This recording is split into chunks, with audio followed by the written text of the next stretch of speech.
Um domingo que vai ficar na memória de todos nós pela tragédia que aconteceu no Parque Zoobotânico Arruda Câmara, o Parque da Bica, aqui em João Pessoa. A morte de Gerson de Melo Machado, um jovem de 19 anos, que sofria com problemas psicológicos. Como ele invadiu o recinto dos Leões? Lucas Maceira está ao vivo para trazer detalhes sobre esse caso para a gente. Lucas, bom dia.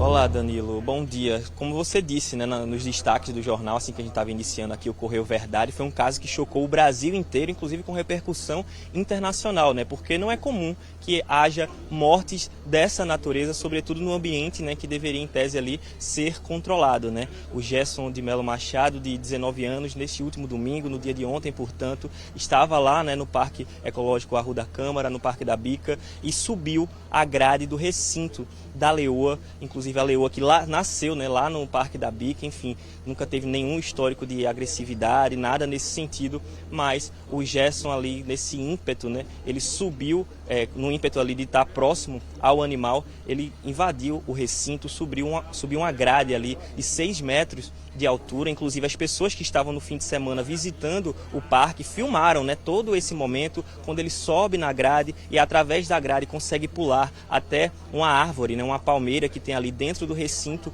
do animal, e a partir dessa árvore ele desce, e a gente observa também nessas imagens que ele não aparenta demonstrar nenhum tipo de medo ou receio, realmente isso aí fruto, né, consequência dos problemas de saúde mental que ele já enfrentava, nessa esquizofrenia que ele já lutava já desde sempre, desde muito criança, e a gente vem acompanhando durante toda a programação da TV Correio no dia de hoje, todo esse histórico dele, e daqui a pouco a gente vai, com Glaucio Araújo, trazer mais detalhes acerca desse caso. E aí, diante dessas imagens, né, no instinto animal ali da leoa, ela ataca o jovem, ele, enfim, não pôde fazer nada realmente. Depois chegou uma equipe de apoio lá do Parque da Bica para fazer esse processo, isolar a área, também isolar o animal, para que inclusive a polícia, né, as autoridades, quando chegassem lá, pudesse fazer esse trabalho. E foi um trabalho realmente muito minucioso que começou ontem mesmo, viu, e foi concluído hoje com o fim, né, desse laudo pericial também no corpo do Gerson de Melo Machado. Esse laudo foi concluído agora há pouco aqui no Instituto de Medicina Legal, de onde eu falo ao vivo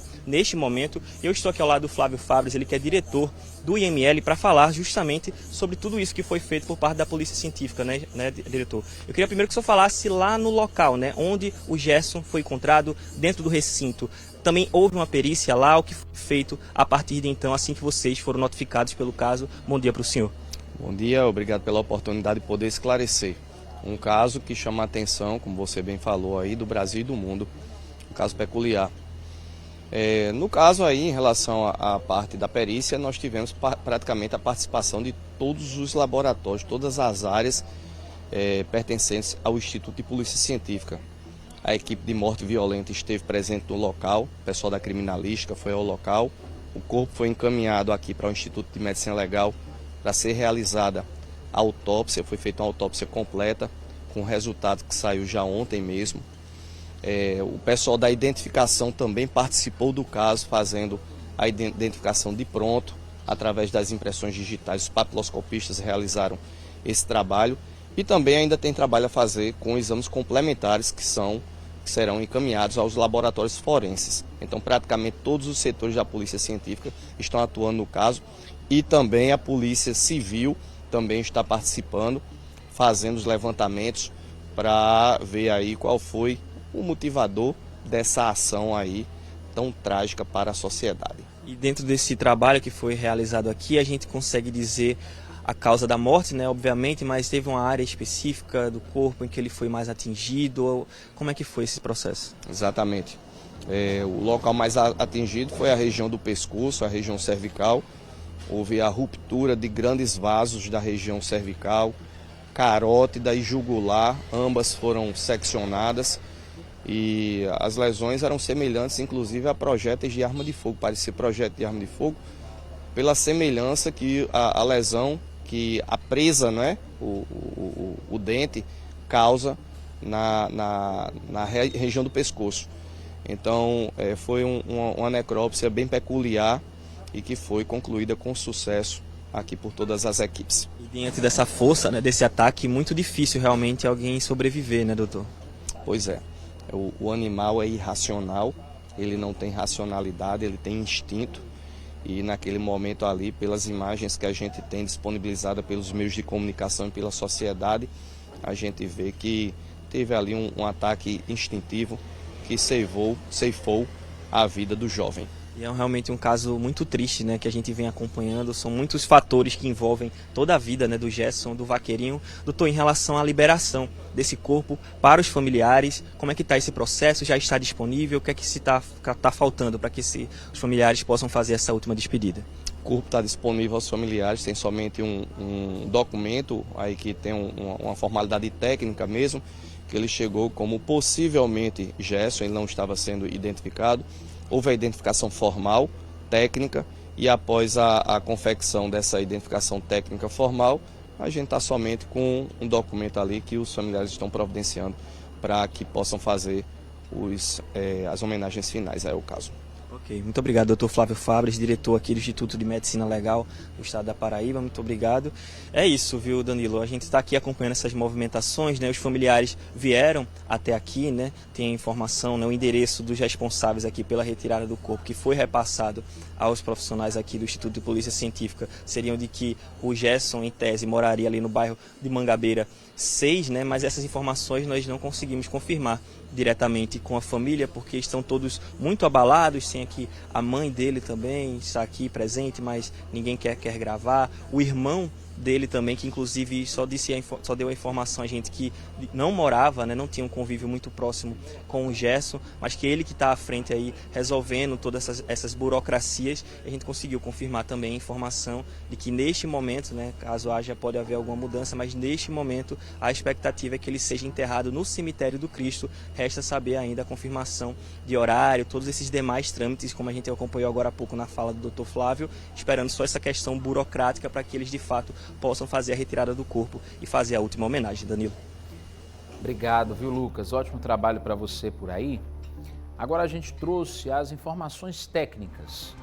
O que é que a perícia constatou, como é que foi feito esse trabalho, o que é que aconteceu desde o momento em que, infelizmente, o Gerson morreu até agora, em que a liberação do corpo deve acontecer a qualquer momento, e também os trâmites legais para que ele seja sepultado, enterrado, receba as justas últimas homenagens.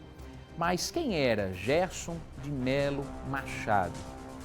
Quem era esse rapaz que aos 19 anos conseguiu subir um muro de aproximadamente 6 metros de altura, depois teve acesso a uma árvore de 8 metros e, infelizmente, foi atacado no recinto dos Leões do Parque Zoobotânico Arruda Câmara, o Parque da Bica aqui na capital. No início em que as informações foram chegando, ninguém tinha a identificação da pessoa que tinha feito isso, mas aos poucos a gente passou a entender a história por trás dessa tragédia. Bora conversar então com Gláucia Araújo, ela tem mais informações para a gente. Gláucia, bom dia para você. Bom dia, Danilo. Você fez essa pergunta, quem era Gerson Machado, de 19 anos? Gerson era uma pessoa que, de acordo com a conselheira tutelar que acompanhou ele desde a infância, era uma pessoa solitária, uma pessoa que cheio de incertezas. E eu vou explicar para vocês por quê. Ele tinha 4 irmãos. Os 4 irmãos e a mãe foram levados, saíram daqui de João Pessoa e foram levados para Pedra de Fogo. Lá, na época, era o único lugar onde tinha uma assistência familiar, porque a mãe de Gerson foi diagnosticada com esquizofrenia. Então, as crianças e a mãe foram levadas para lá, para a cidade. Quando chegou lá, o Gerson, ele descobriu que ele ia ficar lá junto com os irmãos, porque a mãe não tinha nenhuma condição de criar os filhos. E o que aconteceu? O nome da mãe dela foi retirado das certidões de nascimento e os 5 filhos foram colocados para adoção. Os 4 irmãos de Gerson conseguiram isso. foram adotados, mas ele não. E o que acontece a partir daí na vida dessa criança foi que em um momento ele conseguiu sair desse local e começou a caminhar na BR, com destino aqui a João Pessoa, porque ele queria voltar para casa, ficar com a mãe. Ele não entendia que a mãe não tinha nenhuma condição de criá-lo, mas como ele não tinha ninguém para adotá-lo, ele tinha que fazer o quê? Que procurar a família. Então ele seguiu essa viagem, foi encontrado pela Polícia Rodoviária Federal e assim ele chegou no Conselho Tutelar de Mangabeira. Lá ele começou a ser assistido e durante muito tempo ele viveu nas ruas, apanhava e fazia pequenos furtos. Quando criança, ele chegou a ir para o CEA 10 vezes. Lá ele chegava, ficava, recebia medicação, recebia comida, era acolhido, depois ele era liberado. E quando ele ficou adulto, teve 6 passagens pela polícia. A última, semana passada, que a gente até mostrou, onde ele acabou quebrando uma viatura da Polícia Militar. Mas antes, ele já tinha também violado um caixa eletrônico, tinha sido liberado. E o que é mais curioso nessa história é que ele voltou na terça-feira, lá no Conselho Tutelar, e disse que queria os documentos porque ele precisava trabalhar. Na hora da entrevista, ele falou que queria comprar um celular, por isso estava fazendo aquilo. E foi perguntado a ele, por que você não trabalha? Ele disse porque ia demorar demais para poder comprar o aparelho celular. Naquela ocasião, a fala dele já chamou a atenção, porque mostrava que era uma pessoa que não sabia o que estava acontecendo, não sabia da gravidade do que ele fazia, porque todos os crimes dele foram crimes patrimoniais. Em alguns casos ele furtava e depois deixava todos os objetos em um local lá, não usufruía do dinheiro. E quando eu conversei hoje pela manhã com a conselheira tutelar que acompanhava ele, ela me disse que ele não tinha nenhuma noção do que estava acontecendo. Muitas vezes fazia isso para chamar a atenção. Vamos ver o que ela disse. Ele era um homem de 19 anos com a cabeça de uma criança. Gerson, ele não tinha noção do perigo. Por isso que as pessoas usavam Gerson para ganhar os likes. Porque tudo que você falava com Gerson, se você desafiasse... E aí, eu creio que ele tinha um transtorno opositor, desafiador, porque se você desafiasse Gerson, ele fazia. Ele tinha um sonho desde criança. Ele falava para a gente que ia para um safari, que ia domar os leões. Ele tinha uma história com os animais, com o cavalo. Ele tinha uma história com o cavalo, que ele via um cavalo pastando, ele pegava o cavalo, dava uma volta e trazia o cavalo para o mesmo lugar. O que Gerson fez ontem foi tentar realizar um sonho de domar um leão. Mas ele já tinha sido engolido pelo leão-homem, que não cumpre seu papel há muito tempo. Pois é, inclusive nessa tentativa de ir no safari, Gerson já tinha sido flagrado tentando entrar em um avião, porque ele sonhava em ir ficar com os animais. E por esse motivo, as pessoas ficavam rindo dele, achando ele que era bobo.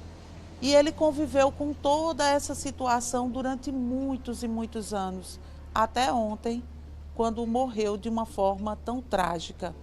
E como a conselheira disse, várias vezes ele dizia que queria ficar preso, porque para ele era melhor. Ele achava melhor ficar dentro do presídio, porque lá tomavam remédio, tinha comida, ele se sentia seguro, porque aqui do lado de fora, ele era uma pessoa muito vulnerável, nas mãos das pessoas ruins. Quando ele era pequeno, ele apanhou no meio da rua, tem vídeos mostrando isso. Depois que ele cresceu, as pessoas diziam que ele tinha que fazer uma coisa e ele obedecia porque ele não tinha outra alternativa. Inclusive, a conselheira tutelar, ela fala sobre isso, sobre os cuidados que a gente tem que ter com as doenças da mente. Vamos ver o que é que ela diz. Quando eu cheguei aqui da hora do almoço, ele estava sentadinho aqui e eu falei, Gerson, quanto tempo? Porque ele estava sumido. Aí, Gerson, quanto tempo? Aí ele disse, tia Verônica, eu vim aqui porque eu estou precisando da cópia do meu documento, porque eu saí do Roger hoje e eu vou precisar trabalhar. Aí eu fiz, que bom, Gerson. Aí ele disse, a senhora me dá minhas cópias? Eu falei, dou. Aí ele fez, o homem falou que se eu levasse meus documentos, ele fazia. E aí eu dei as cópias, conversei, tirei aquela foto que saiu nas redes sociais com ele e ele foi embora. Foi logo depois, uns dias depois, eu vejo o Gerson na TV porque jogou pedra na viatura da polícia. E aí eu comecei a analisar, olha, Gerson sempre reagia assim quando ele percebia que ia ficar em risco. Ele chamava atenção, porque aonde é que Gerson se sentia seguro? Na adolescência era no Juliano Moreira ou no CEA. Quando ele foi para o CEA a primeira vez que saiu, ele pedia para voltar, ele pulava o muro para voltar, ele fazia de tudo para voltar para lá. Por quê? Porque ele lá se sentia acolhido, ele se sentia seguro. Quantas vezes eu perguntei para ele, meu querido, a gente tem uma luta enorme para a adolescente não ir para o Juliano, e você quer ficar lá por quê? Porque lá tem comida e eles me dão o meu remédio e eu me sinto bem.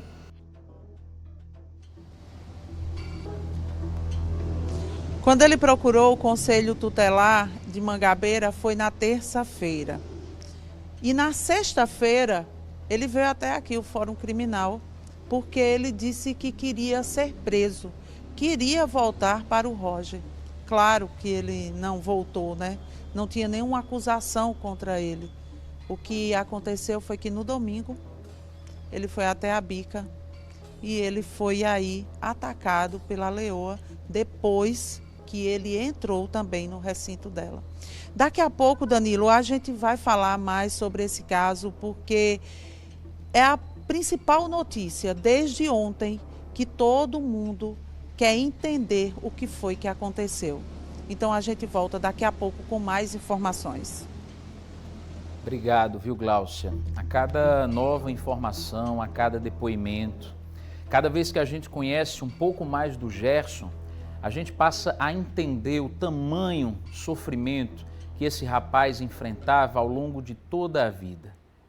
Desde criança, se sentindo abandonado, se sentindo desprezado, sem acolhimento, sem encontrar uma saída.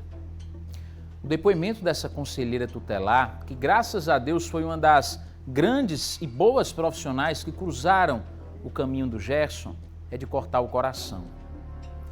Esse depoimento mostra bem quem era esse rapaz e como ele estava tentando de todas as formas pedir socorro. O grito de socorro do Gerson era um grito de socorro silencioso. Quando não, tentando chamar a atenção da sociedade, das autoridades, das forças de segurança. Ele queria deixar claro que nas ruas, sozinho, sem ninguém, ele não estava seguro. Ele precisava de apoio, ele precisava de acolhimento, ele precisava de um serviço de saúde que oferecesse o suporte que ele precisava. Gerson não tinha proximidade com a família. Por conta da condição dele, Gerson não tinha muitos amigos. E era dentro das unidades prisionais ou nas unidades de psiquiatria judiciais que ele se sentia bem, acolhido, seguro. Tinha onde dormir, tinha o que comer e tinha alguém que levava a medicação para ele. Gerson não merecia ter esse triste fim. Não merecia ter passado pelo que passou. Isso ao longo da vida. A vida dele não era para ter acabado de forma tão precoce e tão trágica. E a gente vai continuar falando desse assunto, porque é importante saber se Gerson recebia esse atendimento em saúde mental e também como funciona essa rede de acolhimento aqui em João Pessoa. A gente conversar agora com o David Martins, ele vai trazer os detalhes para a gente sobre isso. Né, David? Boa tarde. Oi, Danilo, eu estou aqui em uma das unidades CAPES aqui de João Pessoa, estou ao lado da Janaína, que vai falar para a gente sobre essa rede de atendimento que existe aqui na capital para receber usuários com problemas parecidos, com transtornos parecidos com os transtornos que o Gerson tinha, o popular conhecido vaqueirinho. Janaína, primeiro, obrigado por atender a gente, boa tarde.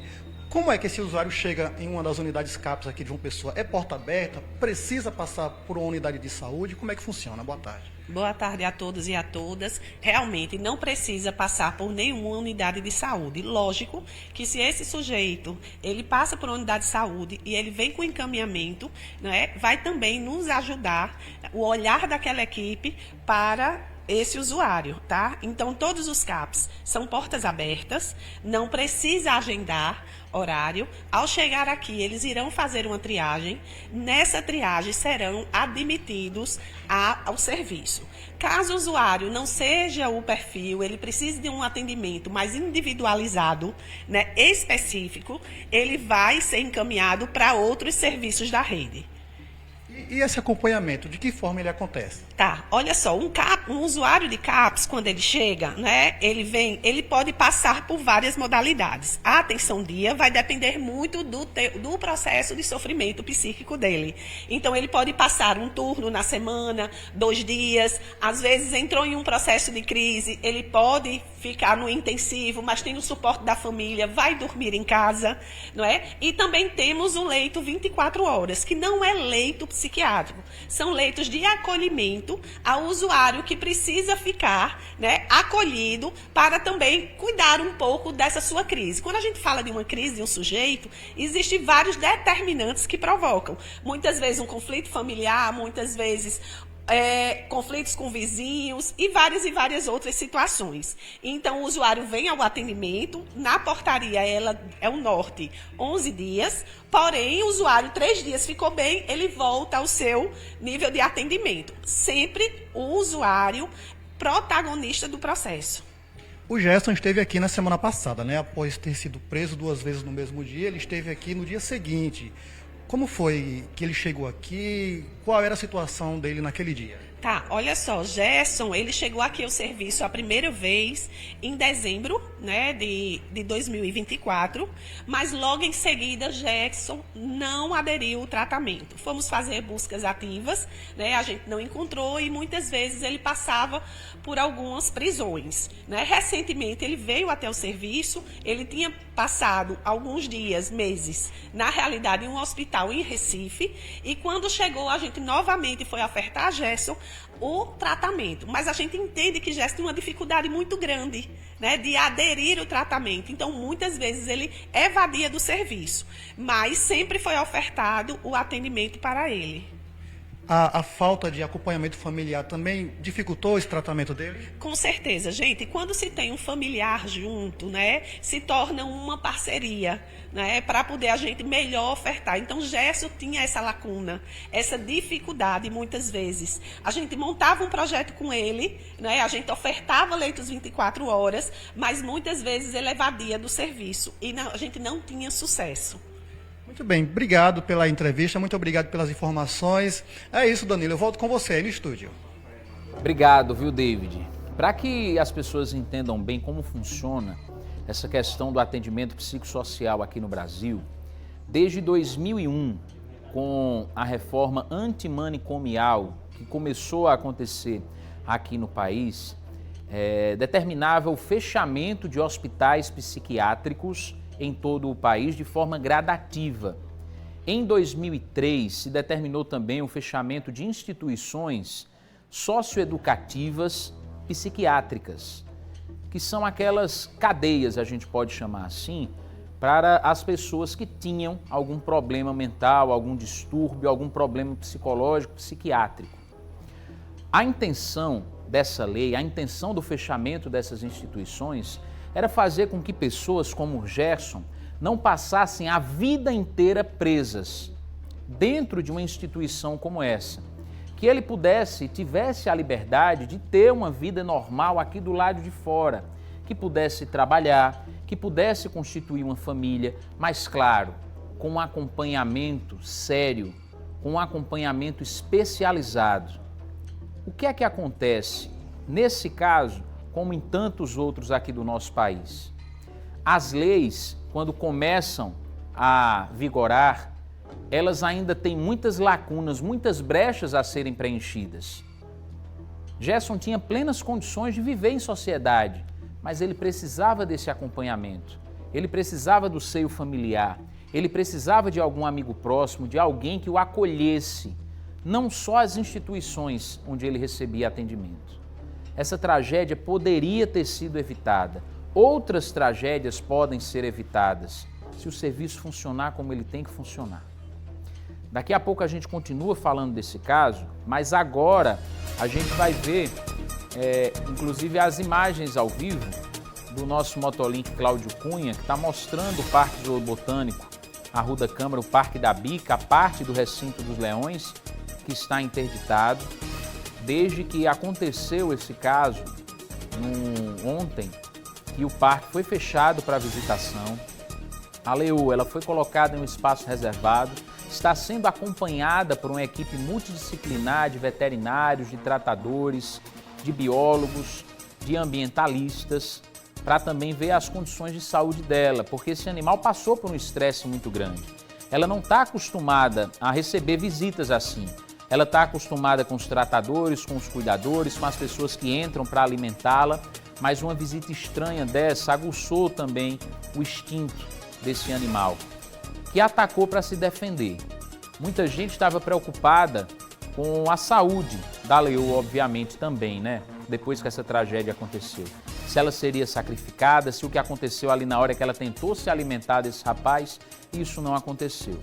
A Prefeitura de João Pessoa, a Secretaria de Meio Ambiente, toda a equipe do Parque Arruda Câmara está acompanhando de perto a situação do animal e daqui a pouco a gente vai trazer notícias sobre isso, inclusive.